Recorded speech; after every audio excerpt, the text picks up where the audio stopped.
Good afternoon, everyone. Thanks for joining us for Tech Tips as we celebrate Earth Day this week and explore the exciting world of eco-friendly tech. I'm Matt, Fitz Marketing Team Lead. And today we'll dive into solutions that are making a positive impact on our planet, learn some sustainable practices in the tech industry, and highlight ways we can all contribute to a greener future. Now, our presenters, Jess and Matt, are not live with us today, so we unfortunately won't be having a live Q&A session after the presentation, but you can always reach out to us via email with any questions, and we'll get back to you.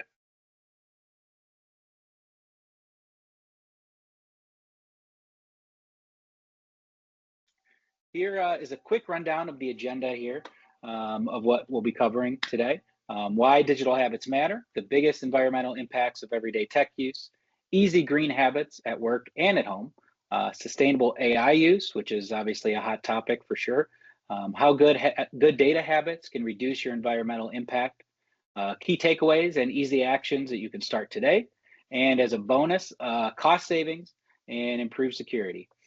So without further ado, we'll get started here. Oh, hey, Matt. Hey, Jess. How's it going? Pretty good.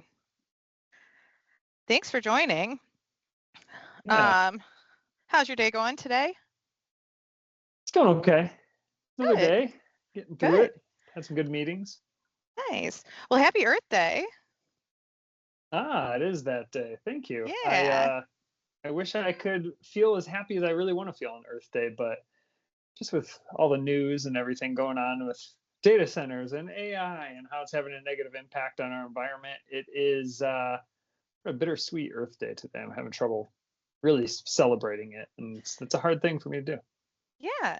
Well, that seems totally fair. I feel like nonstop news about all of the things that data centers are bringing to our environment, and it really focuses a lot on the negative. But it's actually funny you should say that. I was just working on something, and I don't know if you had much else to review today, but I'd love if I could just run through this with you, Yeah, of course. and because I think I can alleviate some of your fears here.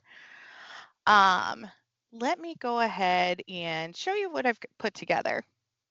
This first slide may confirm some of your doom and gloom thoughts, but I do want to promise there will be some positives here, and we'll make sure to take some quick mind breaks and positivity checks as we walk through, because there really is a lot you can do as an individual person to really have a positive impact and not feel like you can never use technology, or that this is all bad. But just some quick facts. Yes, data centers already use about 2% of the global electricity across the board, but that number is climbing fast. Big part of that is the large data centers that use hundreds of thousands of millions of gallons of water per day just for cooling some of these data centers that really have a ton of stored data, but it's not all AI, and we'll get into that. Roughly 50 to 60% of stored data is just dark data that's never used but always consuming energy. And we'll talk about that too. Good news, and I promise there is going to be good news. Small daily digital habits can really make a meaningful difference to reduce your own personal impact, which then scales up as we all make these smaller changes to just have a smaller footprint. So 3 drivers of this digital impact is always on power. So I know I'm guilty of it. I'll forget to power off my laptop at the end of the night, or I'll leave it plugged in and running. I sometimes I'll admit, because my Fire Stick at home is plugged in and will go to sleep on my TV, I'll forget to turn off my TV because it looks like it's already off. Things like that really do drain our environmental system and put kind of an impact on that electricity use that we talked about. Stored data having multiple duplicates and excessive retention. So retention can absolutely be very important and regulatory in a lot of cases, and you have to keep some things for so many years. But that being said, think about how many the final -1, all of those versions that you have that are storing up, that are taking up some excessive space overall, when you really just need one. And then just heavy usage of streaming and excessive use of AI. Again, I'm not innocent of this. I put into Copilot one day, Copilot, what's the best soup? That was it. And I really needed, hey, I need to make a soup for a potluck. I want it to be unique and not every day. It needs to be gluten-free. It needs to have a vegetarian component, all of these things that I knew I was looking for. And I just didn't put in that first time. So thinking about how we use things, and those are spoiler alerts. So thinking about the cloud, they mentioned the storage. The cloud isn't really a cloud. We call it a cloud because it's not your physical infrastructure, but it is physical infrastructure. Those data centers are running 24/7. So when your cloud is just servers at a data center somewhere else, they use significant cooling. So AI has driven a lot of the conversation because there is a lot of computing power behind AI that that demands these cooling efforts at these data centers. But a lot of it is just data storage, and the growth is accelerating as we continue to store more copies. So what can you do to make a difference? One, shut down overnight. For me, remember to turn off your TV and shut down your computer. Shutting down your computer, while even your laptop may not be plugged into electricity, by running your computer overnight and not giving it a time to rest, just like we need rest, it actually puts a shorter life cycle onto your device, and then you're looking at a larger, physical footprint of your digital waste. So thinking about how to dispose of a laptop and now you needing a new device faster, those sort of things, try and really make sure that you maximize the life cycle of your things by taking good care of them. Sleep block and screen settings, that'll save the life cycle of your screen, and it's just really good security practice. Turn off unused monitors and peripherals. If they're not in use, just hit that little power button. It takes 2 seconds, or you're, turning off your mouse. Save your batteries. It keeps devices longer when practical. So just a quick check. I promised you some positivity checks. So thinking about how technology has positively impacted our society, can you think of maybe some just front of your mind things that are good influences that technology has had on our environment? Yeah, I mean, some of the obvious choices pop to mind, such as electric vehicles. I mean, the increasing, ability to access those, and the increased infrastructure making those a little more approachable for people does give me a little bit of hope, and I guess technology played a role in that. So, all right, I can find a little slimmer of optimism there. Definitely, especially when you think about people commuting into work every day.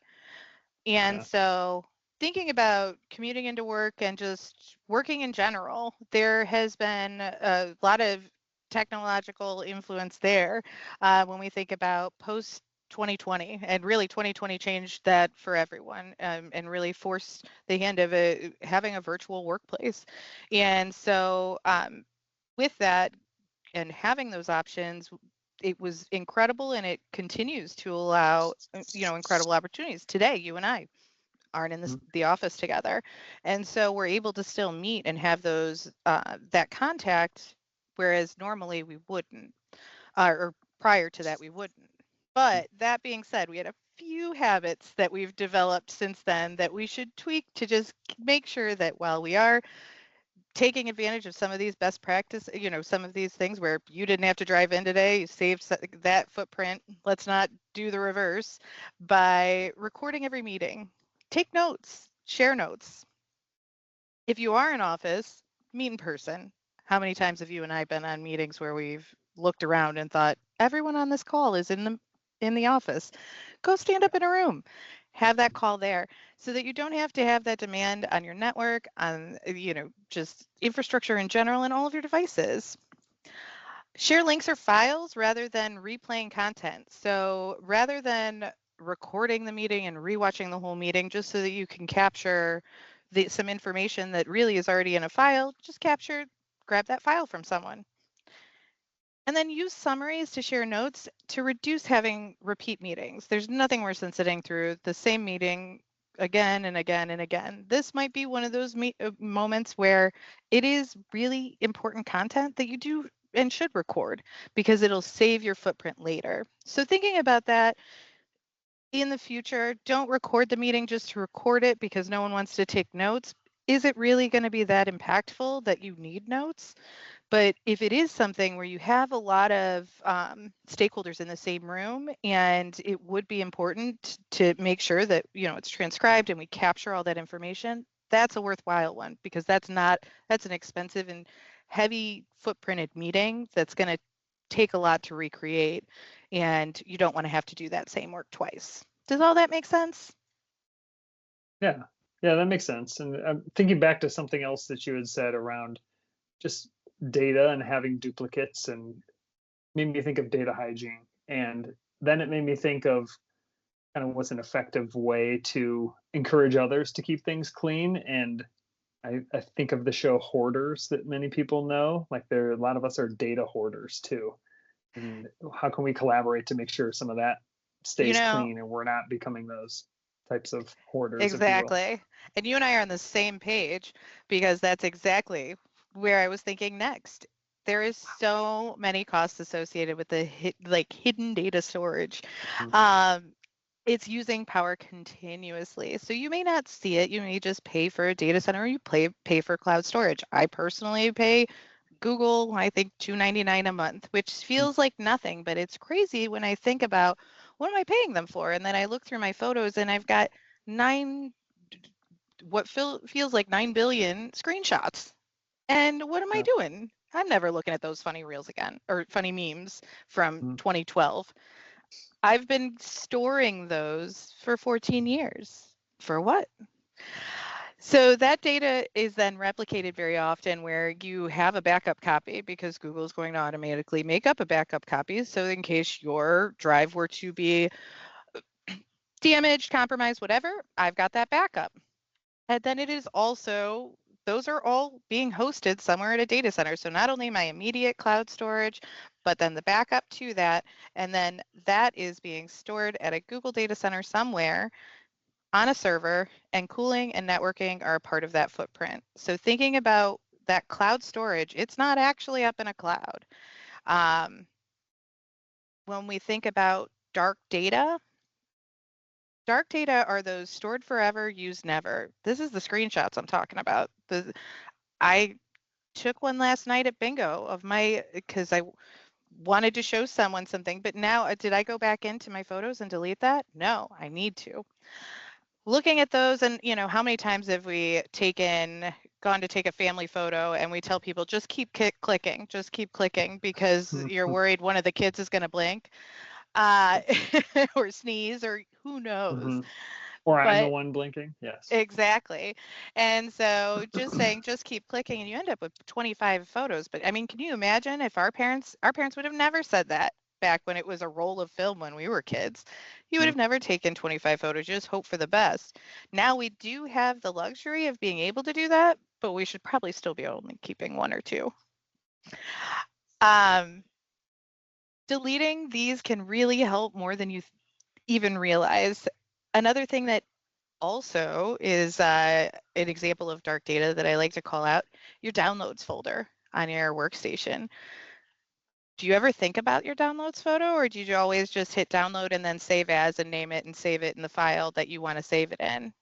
That's when I think about it, yeah. Do you ever go back to your downloads file and delete that? Because you hit save as a copy to the new folder. You didn't actually save and move it. So it's still, that original downloaded copy is still sitting in your downloads, and none of us do it. It's just an easy place that you can end up falling down that hoarder rabbit hole we mentioned, where you've got that data out there that you don't use, you don't intend to keep it there. It's just an extra step to go clean up. But there are ways you can, work with your IT team to find out how to maybe set some automations in your system to keep that cleaner for you. Good idea. I think as soon as this call ends, I'm going to go straight to that download folder and clean that out, though. So that's an thanks for excellent that idea. Easy, quick one. Another one is your deleted folder in your Outlook. That usually doesn't, I often think it's like my personal Google email that deletes after 30 days in the deleted folder. In a lot of work and school accounts, it actually doesn't. And I checked my deleted folder the other day, Matt. I had almost 19,000 emails that I didn't even realize were there.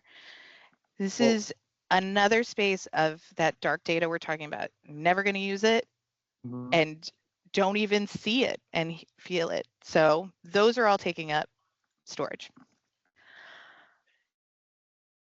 So some hygiene habits, keep one source of truth. This is also just better so that you make sure that all of your colleagues and your employees are all going to the same space to look for the answer. If you keep multiple copies, you will have multiple different copies eventually because one person will edit A and another one will edit B. So delete those duplicates and outdated versions. Avoid any unnecessary auto sync. You want to make sure that you're saving your work, but think about it intentionally and use retention intentionally. Do I actually need to retain this document? Does it meet? Is it going to be reused?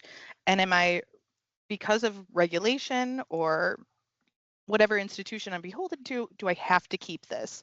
And think about those, and because of course keep it for regulatory time periods, but see if you can't work with your IT team to set some of those guidelines up so that you can, or automations and guidelines to follow those guidelines, to just That's a good idea. set it and forget it. And then at home, clean out those photo libraries.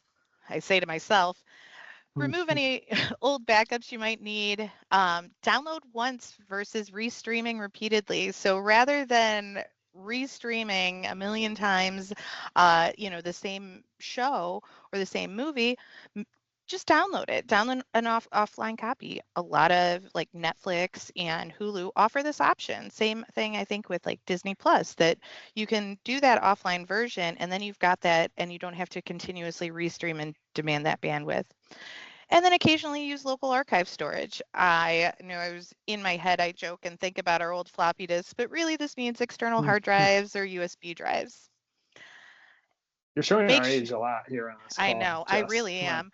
But the one thing to always think about with local archive storage is please do keep it secure. It is your data and you want to keep it as private as anything else. So keep that locked up. So are you feeling a little bit better? It's coming in waves. I feel better and then I learn more, but then I am feeling a little bit better, and it's giving me some tips and some ideas on how to help myself feel a little bit better after this call and clean some things out. All right, good. Because I wanted to do a quick positivity check before we talk about the big elephant in the room. That's the reason for a lot of the conversations in the news these days.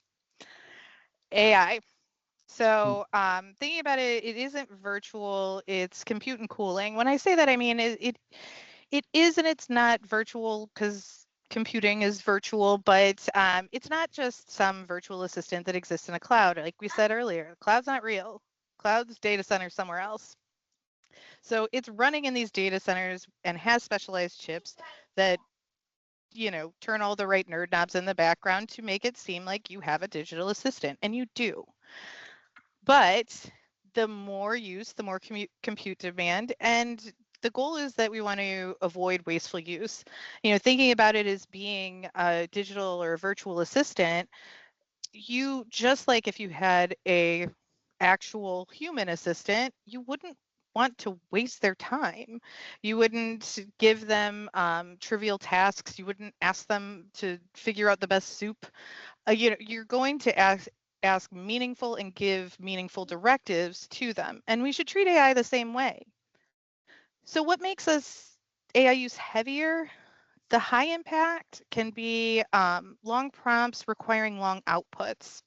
So what you want to do is have short but clear prompts. So just like you would want from if you were giving instructions to a colleague, have that short, clear, direct, and make sure that you are right-sizing your output. So that means, really it's saying, I want this to be I'd like the output to be 1 paragraph long, 2 paragraphs long, 2 bullet points. AI will do it exactly as you tell them, but if you don't outline that up front, it could produce something you're not looking for, or you need it to be shorter or longer. And then that gets us into the try again loops, which we want to avoid, because that gets us to the 20 versions you won't use. So thinking about that, try to do one of the lower impact things you can do is some targeted edits. And the specific thing here is going to toggle back here to the high impact. It's avoiding restarting instead of refining. You want to have very targeted edits when you are doing this. So say, if you're using Copilot and Copilot's produced pretty much what you want, but there's one line that you feel like they're still not getting it, target in on that line. Say everything looks great except this sentence. I think we're misaligned here. What I'm looking for is for this clarity. Copilot will then understand what you aren't looking for, and now a better picture of what you are looking for a better output. If you were to just restart, then you have to start all of this over again, and Copilot has lost some of that context as to how you got where you are. It may have taken you 3 or 4 prompts to get where you are, and it's lost all of that content the moment you start a new chat. It's just like almost calling up to a customer service center and getting a whole new agent. Some of that is retained as you have specific accounts with Copilot or ChatGPT, but not as much as if you just keep that same chat. That can really help reduce some of that footprint from AI. So some green AI habits to think about as you're using it and kind of reduce that of communities without water and all that, in these heavy data centers. Be very specific the first time. Try and get it right. If you know what you have in your head, you just can't picture it. Like this is my audience. This is what I need to be written. This is how long it should be. This should be my tone. This is the content I need. It'll boom, done. And I swear, and it's the competitive nature in me. There is nothing. It is a like kicking a goal on the first try. It's like when you get it on the first try, it's a feel good. It's like, yes, exactly what I needed. Thank you. Ask for the length you need. Tell Copilot or tell ChatGPT, this is what I want. If it's not perfect the first time, refine, don't regenerate, and reuse templates and saved outputs. I have Copilot help me with my timesheet and try and remind me of some things that I may have forgotten I did the week prior. And so I have a saved prompt that will ask Copilot to take on the role of my timesheet assistant and will provide me exactly how I want it in a templated form. And every week I can put that in, ask for that, weekly overview, and it'll lay it out exactly how I have designed it, because that is what they are accepting the role of when I put that in there. I didn't used to. It took a minute to get there and figure that out. But prior to that, it could have been up to 30 minutes of me going back and forth with Copilot on, no, you left this out. No, it needs to look this way. You need to include this. Now that we've created and we can reuse that template and that saved prompt, then it is reproducing the same output that I want every single time, and almost has eliminated the need to regenerate anything or refine anything. So while AI does use a lot, are you feeling a little bit better about how we can kind of control some of this? And I needed a little encouragement and a little discussion just to kind of realize that there are some positive and pretty easy things, honestly, that I could do to just kind of chip away at some of the waste I feel like we're constantly generating, whether it be physical waste or digital waste. So yeah, this is very helpful. Thank you.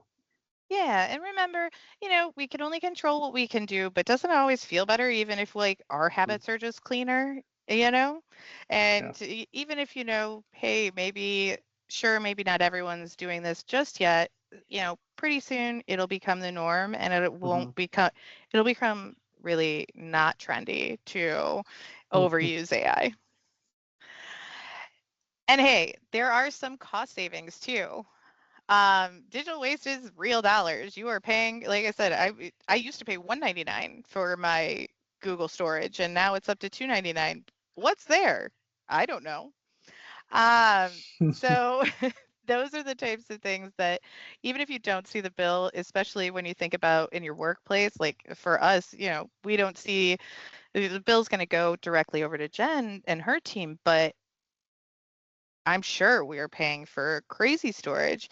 And there is a lot that we need to keep regulatory, but I could probably clean out my downloads folder. And I definitely could clean out my deleted folder in Outlook. So making sure you look for that dark data and clean some of it up, but be aware of any regulatory things that you may be compliant to and have to for your industry. Less bandwidth if you don't have to pay for as much to consistently stream and consistently run large queries, because anytime you're searching then against large data sets, the more data you have, the more bandwidth it's going to take. Your search time and rework, we eliminate a lot of that. Like we said, if there's two sources of data, a lot of times you have to input two different things then. You've got to go back in and do work twice. And then IT support and recovery time. When you have, 100 gigs worth of data to restore in the event that we needed to reimage your computer for whatever reason, you're going to be down for a little bit longer as opposed to someone who only had 10. And so that's less time lost when you think about overall, because it's really everyone's going to have a device replacement at least at some point. It's how long are you going to have to be down for? So I feel like my computer and my digital footprint is just, I'm picturing that self-storage unit you rent out like right after college to store your stuff in and then don't touch for a while. So yeah, I have some work to do, I think, here. Don't tell my parents, but mine was their basement. Over the years, I've gotten it back. So some of those dollar savings examples, like I said, clean drives, less storage, and faster restores, fewer duplicates, and less rework, and smarter AI use is just less time redoing. So thinking about those saved prompts and how you want to use AI and using it smart, in a smart way. I know I want AI to do this, so I'm going to work with Copilot and build this prompt so that I can get it into that agent mode immediately. I use agent loosely. We'll say assistant because it's not technically an agent. So those are some cost savings, but with less data and I can't not include a couple security slides. So here's how it also means that you are more secure. If you have less data, you just have less exposed data. If I've got less things, there's less to steal.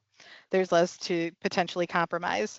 Less duplication means fewer places with weak permissions. If I've got a copy here, a copy there, a copy there, chances are one of those copies has two permissions on it, or it's saved in a space that gives people access that don't need it. And we always want to practice the least amount of access and the least permission. Shorter retention means the smaller breach impact, especially when we think about HIPAA regulations or things like that, and how long you need to keep data for. Absolutely, you need to stay compliant with those regulatory things, but the moment that you are allowed to purge that data, you should. That is private, privileged, personal data information and protected data information, patient information or personal health information about users. You want to make sure that you are regularly, and if you can, automatically purging that data when it maxes out on the time frame that you need to keep that retained. And some security hygiene practices: delete old sensitive files that you no longer need, store work data in the right place, not in your OneDrive, Matt and me. So not in personal storage, but in SharePoint and in the correct folder, because you want to review those sharing permissions regularly when we think about who has access to this file, who has access to this group. Those should be regularly checked by either your security team, your IT team, or if it's your personal files, by you. And then follow retention and classification rules. So we're saving money, we're more secure. We can still use AI without feeling too much guilt. How are you feeling now? Way more optimistic, way more hope for the future. Because I feel like if I'm getting this now. I think in the future, more and more people are going to understand it, and it'll give me a little more reason to celebrate Earth Day rather than live in a Yeah, state of panic. So thank you. exactly. So takeaways for Earth Day, and then we can go celebrate and water our plants. Remember one phrase: runs less, stores less, streams less, stays cleaner. And so just pick, even, and we're not saying don't use technology, never use AI. No, because a lot of times we think about solar energy and wind energy and all of these developments that we've gotten from technological advances. Absolutely not. Don't turn your back on technology. We've made incredible environmental strides with it. But just pick maybe one habit that we do know is a high demand habit and make that change this week. And then those small changes will compound. So I think my one takeaway is going to be, I have many downloads folder. I'm coming for you after this. And I'm going to have some more conversations with my colleagues, my neighbors, as opposed to having conversations with Copilot around who I think should be the top of the fictional Forbes 500 list. But I can talk to my neighbors about that. Exactly. See, and that'll be a fun, over some cards Yeah. conversations. Liked Awesome. It.